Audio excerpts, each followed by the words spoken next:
This may be the best controller you can get for the Nintendo Switch. This is the Mobapad Chitu HD mechanical controller. Now, some of you may remember my previous video about this one, which was the Mobapad Huben M9 Elite. I believe that's what it's called.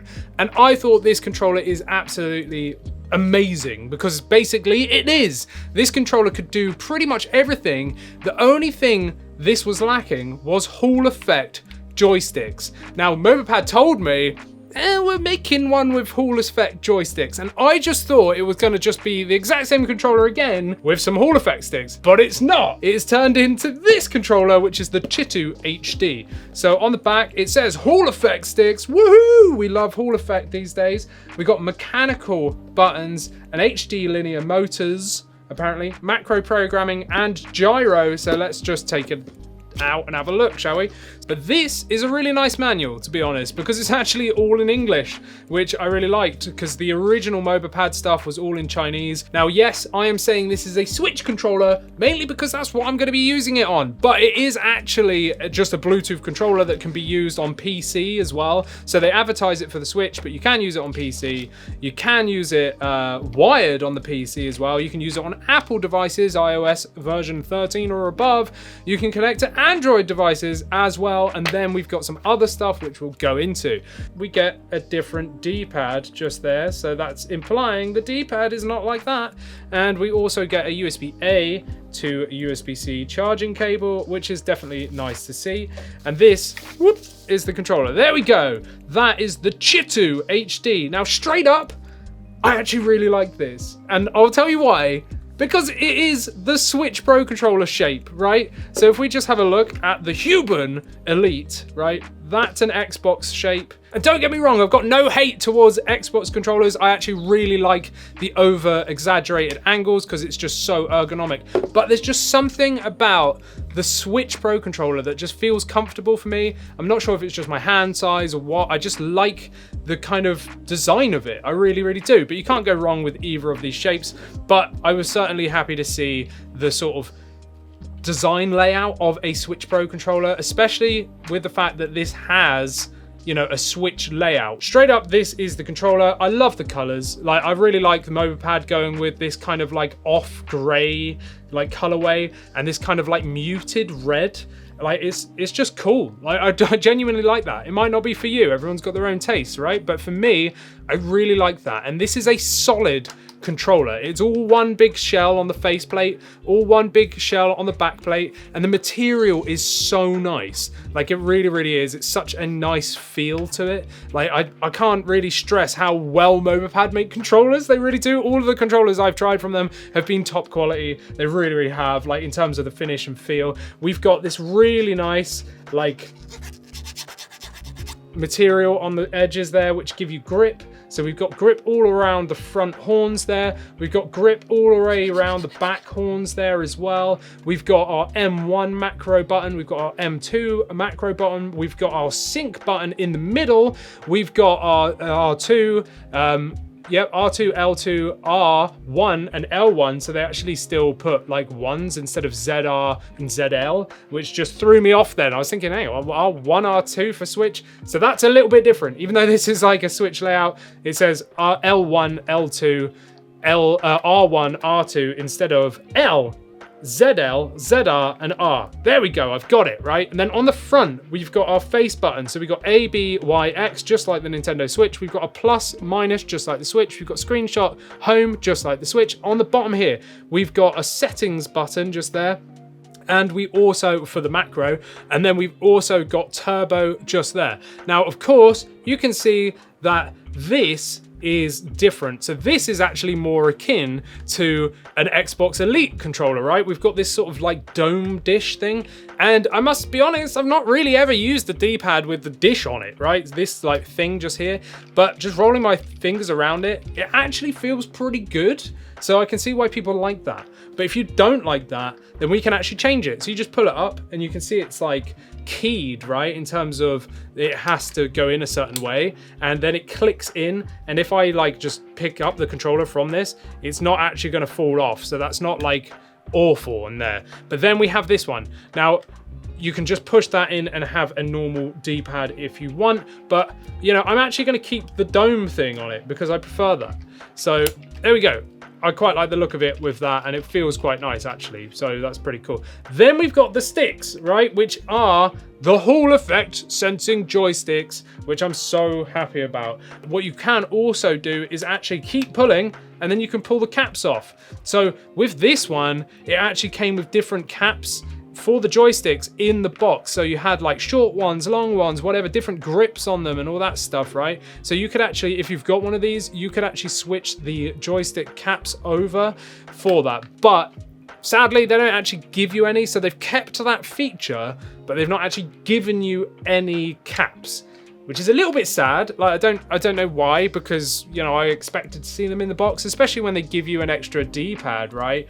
But yeah, sadly, they don't give you any caps, but you know, maybe if you've got one of these, then you can swap them over. I'm not sure if they sell them separately. So now let's take a look at the specs. So yes, we know it's wireless. We know it's wired as well. We know it's got Hall effect sticks, which I'll get to again. We've got our D-pad just here, which is a little bit clicky, but it's actually all right with this dome on it. We've got turbo, we've got macro assignable back paddles, we do have rumble in there, which is not adjustable. We have 6-axis gyro as well, but the face buttons and the shoulder buttons and the triggers, they're actually mechanical. Right, so that's one thing I've always loved about the Mobapad stuff, is they use mechanical switches. So instead of membrane switches, they are actually mechanical, like a mouse, right? So a membrane switch is different. It's basically got some contacts on a board, and you push down the bit of rubber with the contact on it, and that makes the contact, and then that inputs the signal. But with a mechanical switch like these, it's like a mouse where it's actually got a mechanical switch inside where you push the button down, you know, the click essentially, and then it makes contact with like a little bit of metal and all that kind of stuff inside. Now the good thing about mechanical switches is they're much faster to actuate, and generally they have less sort of pre and post travel. You don't have to press the button down until it works. It's pretty much instantaneous. You know, it's got a very short throw, if you want to put it like that. So generally they're much quicker to actuate, which gives better response times, right? And also they last a really long time. So I think they're around the sort of 50 million click lifespan, but they all have it. So what I mean by that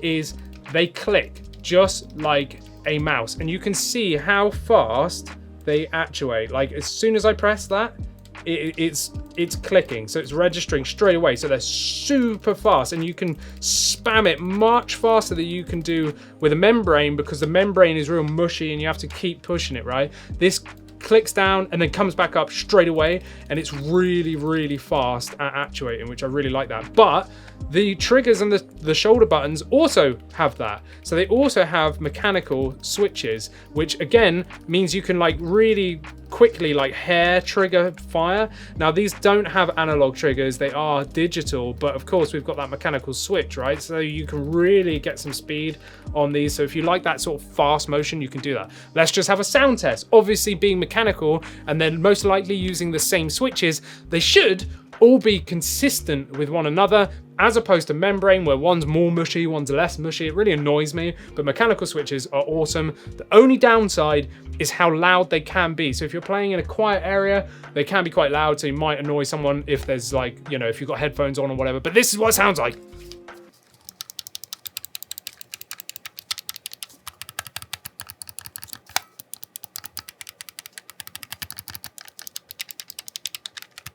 So there you go, that's what a mechanical switch sounds like. So I have already synced it, but I haven't actually tested the wake from sleep.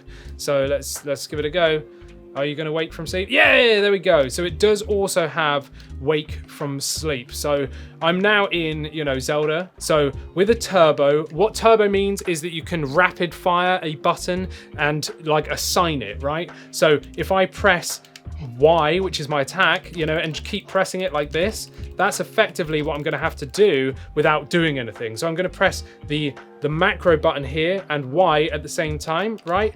Now you can see that the light sort of changed, and if I hold the button it's going to spam that. And effectively what I'm doing is repeating that button press loads and loads and loads and loads and loads without me actually doing anything. I'm just holding the button down. Now, if I do that again, so turbo and Y, right? And then I press, I can let go, and it's just going to automatically do it for me until I press Y again, and that will pause it. If I press Y, it's going to do it again, right? Or I can clear that by pressing turbo and Y, and that's got rid of it. So I can hold it down, and now I've got my normal functionality of that button, right? But you can adjust the speed, and we can see that by the light. So I'm going to put it back on the auto, you know, attack just here. And then what I'm going to do is hold turbo, and then I'm going to go left. It's going to vibrate, and now it's flashing slower, look. And that means that it's putting less inputs per second. If I press turbo and go right, that's sped it up to the like medium setting. If I press turbo and go right again, you can see it's now going like absolutely mad. It might not even register on camera how quick that's flashing because of the shutter speed. But anyway, you know, that's super, super duper quick. I normally leave it on the middle one, and to be fair, I don't really use turbo overly a lot anyway. But anyway, that is turbo. So with the macro, you can assign 5 seconds of recording and up to 32 inputs. And you can essentially put turbo on that so that it will just keep using that macro forever, right? So you can basically cheat games. So what I'm going to do is press the cog button for 3 seconds, and that light up there is going to change color. Now I'm going to press Y. I'm going to jump a couple of times, Y, and then press and hold and do that. And now I'm going to press the right back paddle, right? This one just here, and that has assigned that macro to that. So a macro is when you record a series of actions in a time frame, and it's basically going to remember that and do it again. So now if I press that back paddle, I can put the controller down, and he's now doing all those series of actions that I've just done, right? And I don't have to do anything, but it will only play once. So if I press this down, and so I'm going to press the settings button and the back paddle at the same time, I'm pretty sure now it's just going to be pressing forever. Now, I might be wrong. I might need to consult the manual, but let's just see if it keeps going. Yep, that's it.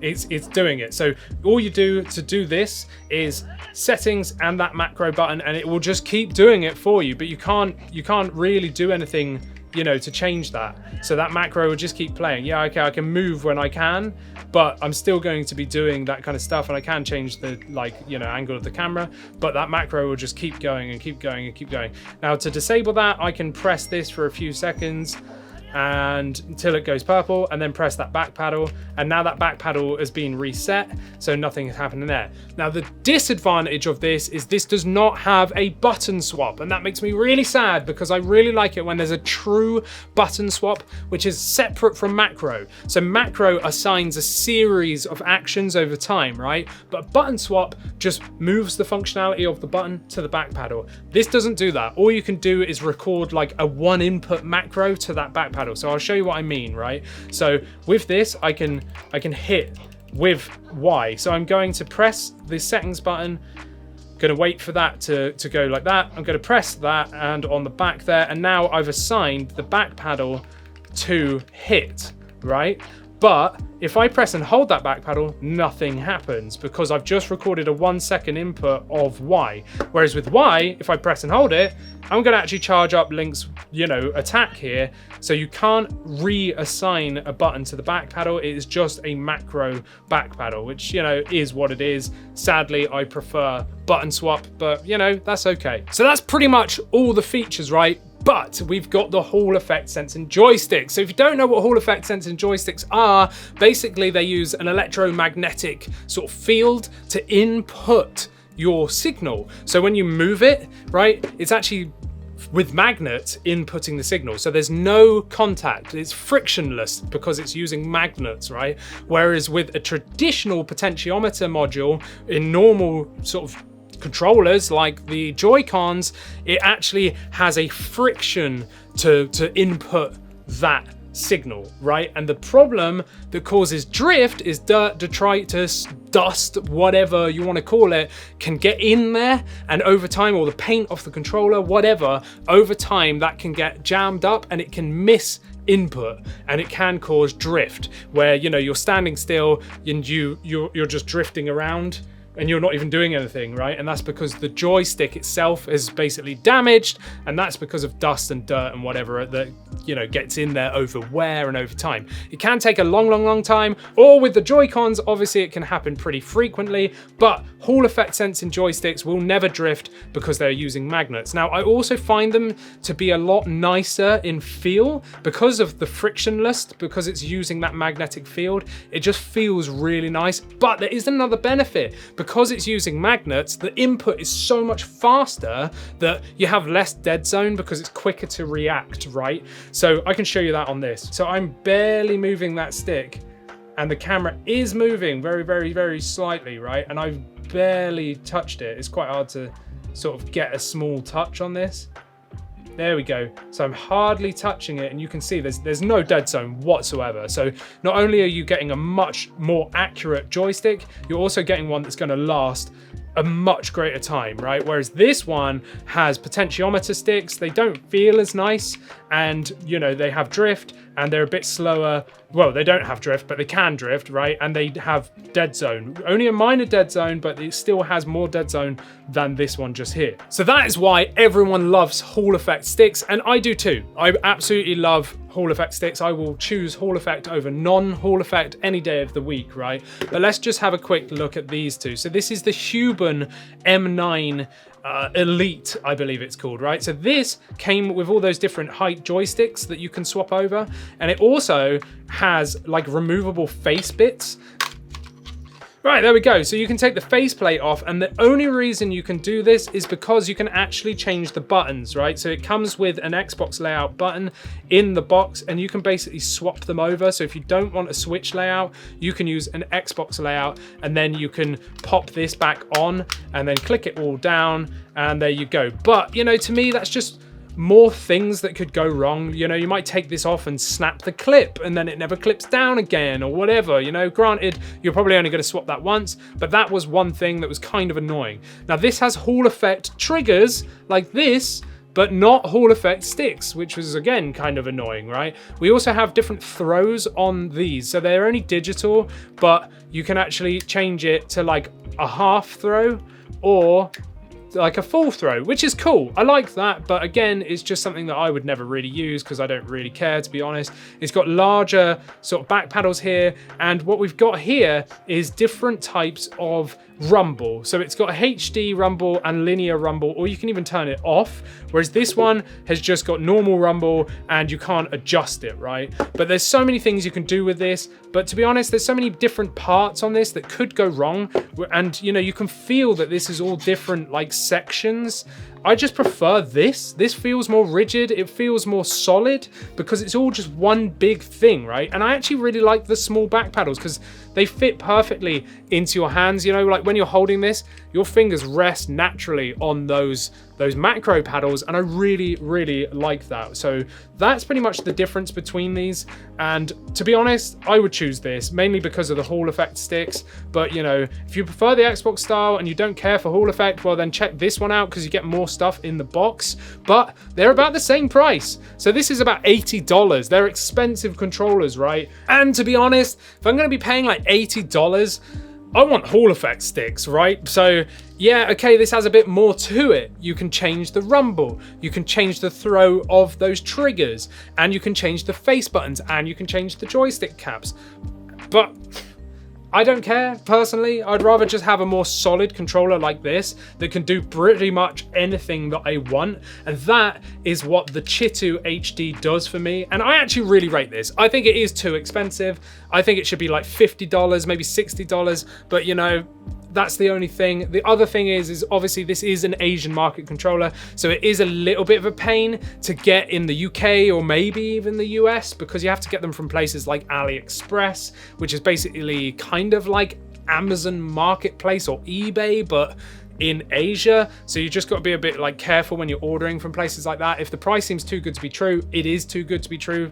Probably don't do it. Look for like sellers with really good feedback and then do it that way. So that's the downside, is it is expensive and it's kind of hard to get hold of, but as a controller, this is awesome, and it's probably going to become my daily driver, or if not, definitely my second controller for anyone else to use, you know, because I really like these. I really do. I do rate Mobapad. So there you go. What do you think? Let me know down in the comments. And whilst you're down there, subscribe, like this video, and check out, you know, the video of this controller over here. Go check out this controller video just here, and then check out me and AJ on our podcast channel. Go subscribe over there, where me and him talk about all things gaming. I'll see you in the next one. Thanks for watching.